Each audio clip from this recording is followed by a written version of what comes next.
Thank you, Mr. Chairman, and thank both of you for your service, and congratulations on your retirement, General. Someday I hope to be there. Anyway, as you can imagine, the 13 states that qualify for the C-130J recapitalization as appropriated in fiscal year 2017-19 are eager to hear where the Air Force is in this process. Our staffs were told in November we would get some kind of an update this winter. Hasn't come yet. In the meantime, I have inquired about the Air Force Strategic Basic scoring process for the decision, both because I'm interested from an oversight perspective and as someone who has to prioritize what I push for as an authorizer and an appropriator. I asked the Air Force if Congress would be allowed to know the score if it's National Guard location, particularly as it relates to others, and I was told no. The Air Force responded to my request for information with strategic basing process uses score sheets to determine a location's viability for a basing bed-down decision. However, the score sheets alone do not provide the full context of decision criteria and are no longer used in the basic process once candidate locations have been selected. Once selected, site surveys are conducted at each candidate location as part of the holistic assessment of its suitability.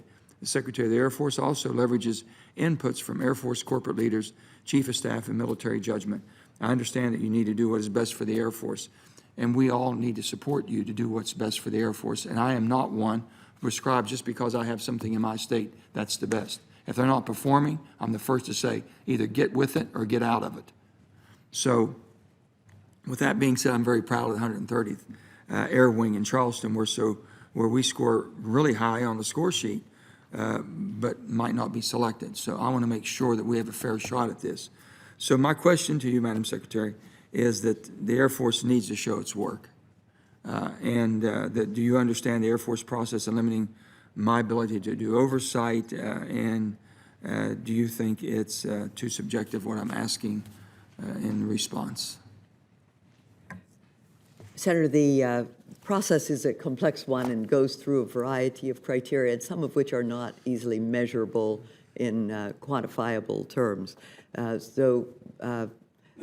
We are... If I could just say maybe, and I don't mean to interrupt you, but time is limited. In that, I know in any type of performance is based on past performance, how well their readiness, maintenance, being able to complete the missions, and that's what I think would be, to me, would be at top of that list of looking if they've been performing. Not just saying, I'm going to do it better if you do this for me, but have they performed in the past?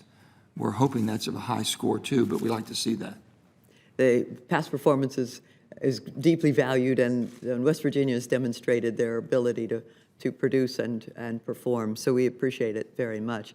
The criteria are spelled out for the initial cut, and then there are site visits and things that are a lot less. Will we be able to see any of that as appropriator and as our priorities, as the legislators, will we be able to see the process you're going through, or is that not available? I don't know that whether it's been made available in the past, but I would be happy to take a look and see what we can consider that? provide. Maybe you can get back with me on that? Be happy to. Love to follow you through. I like to go into this. First of all, I want to say I'm for the wall. I'm just not for the executive branch appropriating money as they see fit. And here's my concern. What really angers me is a $1.3 billion cut from the National Guard and Reserve Equipment account. $205 million, which is cut from the Air Force Reserve, $395 million cut from the Air National Guard. So, Secretary, I would ask your consult on, did you agree to the reprogramming request, or was you involved in that decision? The Air Force worked with the Department of Defense to minimize the disruption that would be caused by the reappropriation of these funds. Were governors in the tags, were they consulted on the reprogramming? I don't think they were. Yeah, I don't think so. From what we're hearing, they weren't either. The amount of cuts, then we get right into that.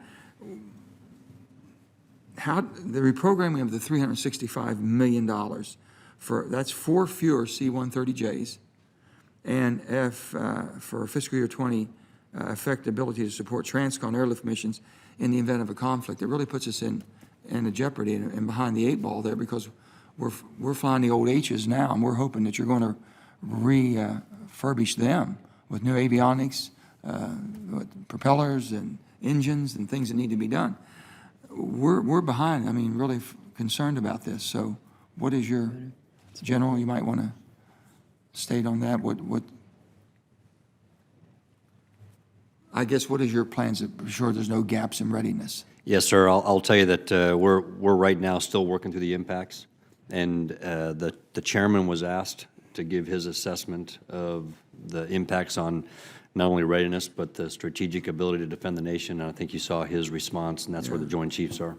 Well, there's no doubt there's going to be an impact. I know we all know that. I mean, how severe it's going to be. We'll be back here saying next year, if money's taken again from what we appropriate, we go through and do our job, and then all of a sudden it vanishes, and we're back to square one again. I don't have a problem voting for the wall. I sure have a problem money being taken for what's needed for us to defend our country.